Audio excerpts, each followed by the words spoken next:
पाक फौज से यकजहती का इजहार। पंजाब, खैबर पख्तूनख्वा, बलूचिस्तान से ताल्लुक़ रखने वाले तलबा का जिनाह का दौरा। सानह 9 मई पर दुख का इजहार। कौमी असासों पर हमला करने वालों के खिलाफ सख्त कार्रवाई का मुतालबा किया। आज हाउस और इसको देख के बहुत ज़्यादा तकलीफ़ हुई है, दुख हुआ है। घर का तकद्दुस पामाल नहीं होना चाहिए।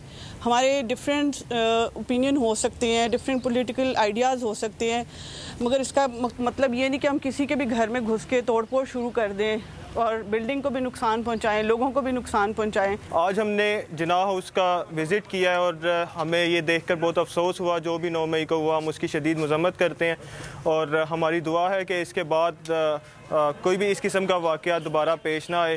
पॉलिटिकल आपकी राय जो है वो अलग हर किसी की हो सकती है, मगर इसका हरगिज़ ये मतलब नहीं है कि हम किसी भी सरकारी बिल्डिंग या किसी अपनी जो हमारे कौमी असासे हैं हम उनको नुकसान पहुँचाएँ। यहाँ पर जिस तरह ये चीज़ें वगैरह बिखरी हुई हैं, इन सबको देखकर एक तकलीफ़ होती है कि एक पाकिस्तानी होने की हैसियत से हमने ये क्या कर दिया जो हमारा कौमी असासा था। और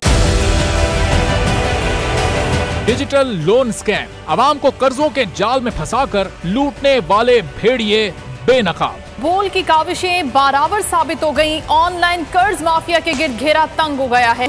बोल ने दिया अपने अवाम का साथ, उठाई इस स्कैम के खिलाफ आवाज।